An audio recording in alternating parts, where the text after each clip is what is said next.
Saudara Presiden Prabowo Subianto menggelar pertemuan dengan sejumlah tokoh di kediamannya di Jalan Kertanegara pada Jumat 30 Januari lalu. Beberapa tokoh datang di sana, saudara, yang sekiranya ini dianggap sebagai tokoh-tokoh yang kritis menyuarakan kritik-kritik soal pemerintah. Nah, seperti apa sebenarnya kemudian pertemuan yang terjadi pada hari Jumat kemarin dan apa saja yang dibahas? Kita akan bahas, saudara, bersama dengan sejumlah narasumber. Salah satunya adalah Komjen Purnawirawan Susno Duaji yang merupakan Kabar Eskrim Polri 2008-2009 yang kemarin juga hadir. Selamat pagi, Pak Susno. Selamat pagi, Mas. Selamat pagi si pendengar. Selamat pagi semua. Pak Susno, kemarin Ya. Pak Susno, kemarin Jumat ini bagaimana sih sebenarnya suasana pertemuan dengan Pak Presiden dan pasti juga membahas soal reformasi Polri nih. Apa sih yang kemudian dibahas kemarin, Pak Susno? Begitu ya, kita jadi agak kaget juga pagi-pagi sebelum sholat Jumat dihubungi untuk bertemu, dipanggil di beliau jam 16.30 sampai 5 jam gitu. Selesainya jam 9 malam lewat seperempat lebih kurang. Yang kita bahas adalah terkait dengan masalah-masalah kebijakan pemerintah di bidang Ipolek, Sosbud, Adak, Hankam, kemudian masalah perekonomian, termasuk masalah luar negeri, masalah dalam negeri. Bagaimana kebijakan dan apa yang telah dilakukan oleh Pak Prabowo selaku Presiden untuk keperluan rakyat Indonesia. Kemudian kita bebas memberikan masukan, memberikan tanggapan, memberikan usulan. Dan pertemuannya tidak terlalu formal, misalnya pakai moderator semua, tidak. Kita boleh beliau bicara, kita boleh menyela, boleh memberikan tanggapan, boleh memberikan kritikan. Gitu. Jadi rileks sekali, nyantai gitu, nyantai dan diselingi jok-jok gitu sambil kita kadang-kadang ketawa gitu. Jadi kita bisa termasuk juga masalah reformasi Polri, masalah keamanan, masalah pemilu langsung tidak langsung, kemudian masalah korupsi dan sebagainya. Banyak sekali masalah gitu sehingga sampai 5 jam gitu ya. Baik, jadi sampai 5 jam ini banyak yang dibahas, tapi kalau untuk Pak Susno mungkin secara spesifik membahas soal Polri gitu ya, Pak Susno. Nah, soal reformasi Polri kemarin yang kemudian jadi poin-poin yang Anda beri masukan ke Pak Prabowo, ini apa saja, Pak Susno? Ya, reformasi Polri, bahwa kita bersepakat yang hadir di sana mengatakan bahwa reformasi Polri itu ditandai atau dengan adanya reformasi di pucuk pimpinan Polri gitu. Karena apa? Sukses tidaknya reformasi Polri itu sangat tergantung kepada pimpinannya. Tentang Polri di bawah siapa itu kita berpendapat terserah Bapak Presiden. Yang penting ada perubahan perilaku gitu, ada perubahan menjadi Polri yang profesional gitu. Karena soal tempatnya di mana itu bukan yang paling utama. Yang paling utama adalah profesionalisme dan perilaku dari Polri gitu. Itu yang kita soroti. Ya. Oke, baik. Sebelum kita ke sana, Pak Susno, kita juga sapa yang sudah hadir di sambungan daring juga, Pak David Pajung, Koalisi Relawan Jokowi Prabowo Gibran. Selamat pagi, Pak David. Selamat pagi, Mas. Selamat pagi, Pak Susno. Pak David, sebelum saya ke Anda, ini saya mau ke Pak Susno dulu terakhir karena Pak Susno mau boarding ya, Pak ya. Ini terakhir nih, Pak, soal kemarin masukan-masukan yang Anda berikan ke Pak Prabowo, katanya ini kan sudah ada kesepakatan gitu ya terkait dengan gimana sih reformasi Polri-nya. Tadi Anda sebutkan soal pucuk pimpinan. Nah, itu berarti yang dimaksud adalah pergantian Kapolri atau seperti apa, Pak Susno? Jadi bukan kesepakatan ya, kita memberi masukan, masukan kita didengar oleh beliau, yaitu harus ada pergantian pimpinan. Karena kita tahu bahwa sukses tidaknya reformasi dari suatu lembaga itu sangat ditentukan oleh pucuk pimpinannya, demikian kita. Oke, baik. Oke, Pak Susno masih bisa bergabung, Pak, atau sudah mau boarding, Pak? Sudah dipanggil ini. Oke, baik. Baik, terima kasih Pak Susno Duaji, Kabar Eskrim Polri 2008-2009 sudah bergabung bersama kami. Hati-hati di jalan, Pak. Baik, saya lanjutkan saat ini ke Pak David, Bang David. Ini kan kemarin pertemuan yang terjadi di Kertanegara hari Jumat, kemudian disoroti gitu ya, karena kita melihat tokoh-tokohnya bukan tokoh-tokoh biasa, tokoh-tokoh yang kalau dibilang Pak Menhan ini adalah oposisi, walaupun kemudian ya memang ini adalah tokoh-tokoh yang kritis seperti itu. Nah, Anda melihatnya sebagai relawan seperti apa, Bang David? Ya, jadi pertama begini, ini mereka kan memang sebagian besar mantan-mantan penguasa di bidangnya, di zamannya ya. Jadi mereka ini penguasa-penguasa di bidangnya di masa lalu. Tetapi juga sebagaimana statement sendiri dari Pak Menhan Sapri Samsudin yang menstate bahwa mereka ini para oposisi yang meminta waktu untuk bertemu dengan Pak Prabowo. Nah, kita sangat tahu Pak Prabowo itu kan orangnya sangat open mind ya, presiden yang sangat terbuka. Makanya siapapun yang akan menghadap dengan maksud baik pasti diterima secara baik dan itu bukti bahwa mereka diterima berlima ya.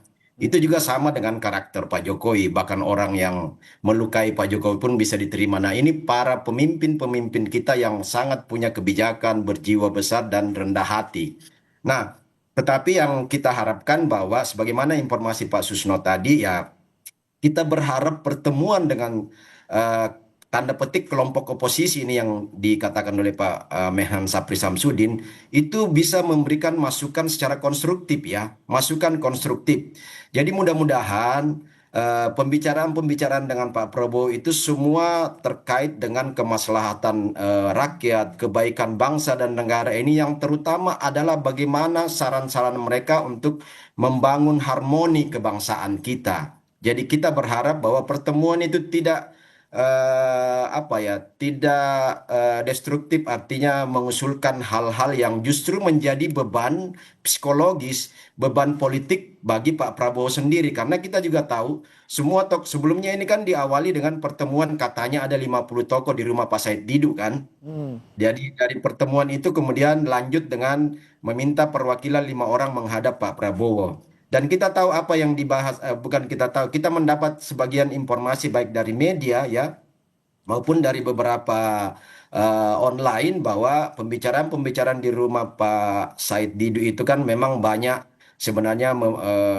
apa ya, membincangkan tentang hal-hal yang sangat politis sebenarnya. Karena kita tahu kan ya, tokoh-tokoh yang di rumah Pak Said Didu termasuk orang yang menghadap sebagian besar dari 5 orang itu ada 3 orang yang memang kita tahu juga itu kan sebenarnya lawan politik dari Pilpres di 2024 kemarin. Mereka sebagian pendukung Anies, ya ada juga satu dua pendukung Ganjar, ya. Jadi memang ini kita tahulah kepentingan politik di balik itu semua. Nah, kita berharap bahwa perbincangan itu menawarkan sesuatu yang baik. Bukan sinisme politik ya. Sinisme politik artinya ada usulan yang media sendiri mengatakan ganti ini, ganti itu kan.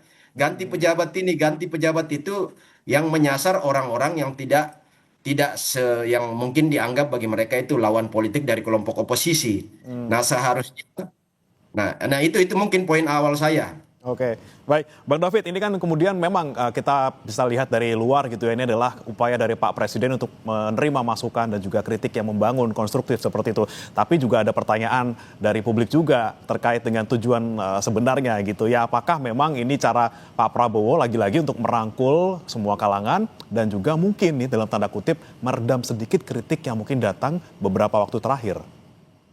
Ya, Pak Prabowo kan dalam setiap kesempatan ya selalu mengatakan bahwa bangsa ini bangsa yang begitu besar, negeri yang sangat lebar, luas, rentang kendalinya begitu besar ya, 275 juta penduduknya itu nggak bisa dikelola oleh seorang diri atau satu kelompok saja. Dia harus dibangun berdasarkan politik egalitarianisme ya, politik yang bisa merangkul semua unsur yang mau dan punya kepentingan yang baik, yang konstruktif untuk bangsa dan negara ini. Tetapi juga harus dipilah karena banyak orang yang ya di depan lain, di belakang lain kan. Jadi maksud Pak Prabowo ini sangat baik, sangat positif. Tetapi sebagai relawan Prabowo Gibran dan relawan Jokowi, kami juga terus akan mengawal, mengingatkan bahwa jangan sampai ada orang-orang yang justru dan dalam tanda petik sebagai orang-orang yang punya kepentingan sempit untuk mendestruktif pemerintahan ini ke depan. Khususnya gini, sudah menjadi rahasia umum ya.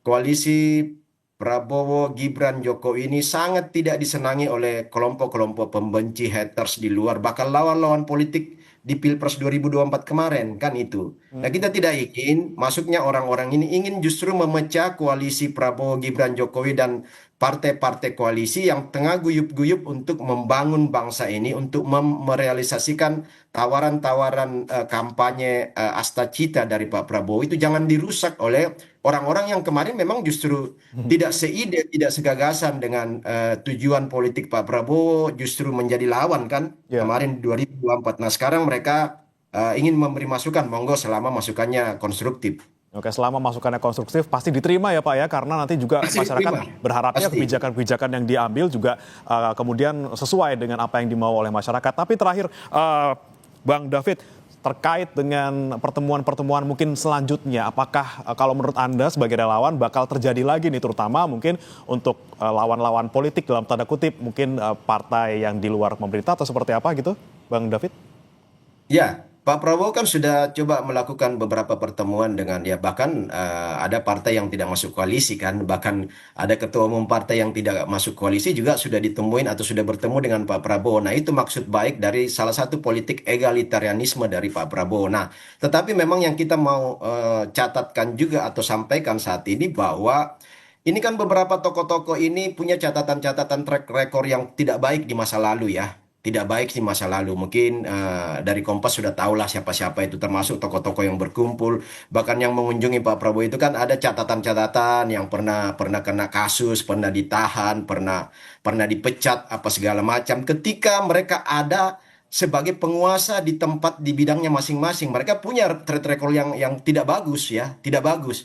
Nah, sekarang datang untuk memberikan kritikan, memberikan masukan ya monggo-monggo saja, tetapi juga ada apa ya track record yang nggak bisa dilupakan oleh publik, sehingga ketika Anda ada di masa itu, Anda juga gagal kok, Anda juga tidak punya peran yang signifikan bagi bangsa negara ini, bahkan beberapa yang berhadapan dengan hukum, bahkan sudah selesai dengan proses hukum ya. Nah, itu kan semua apa track record itu nggak bisa dilupakan, dan untuk memberi kritik ya kita harap juga Pak Prabowo jeli melihat orang-orang dan tokoh-tokoh itu, karena ya kita senang selama itu masukan gagasannya konstruktif bagi Ya. perdamaian, kebersamaan, harmoni kebangsaan, bukan politik sinisme. Tolong singkirkan ini, tolong pecat ini, tolong ganti ini, itu nggak ada. Semua prerogatif Pak Presiden Prabowo yang menentukan. Saya kira itu yang perlu kita step. Oke, selama lagi-lagi orangnya yang memberikan kritik adalah orang yang tepat gitu ya, dan kritik yang membangun, Ya. tentunya Pak Prabowo terbuka dengan semuanya. Terima kasih Bang David Pajung, Koalisi Relawan Jokowi Prabowo Gibran sudah bergabung. Sebelumnya juga sudah bergabung bersama kami Komjen Purnawirawan Susno Duaji, Kabar Reskrim Polri 2008-2009. Terima kasih Bang David. Makasih, sukses selalu Kompas. Informasi lainnya akan hadir usai jeda saudara. Hingga Minggu malam banjir masih merendam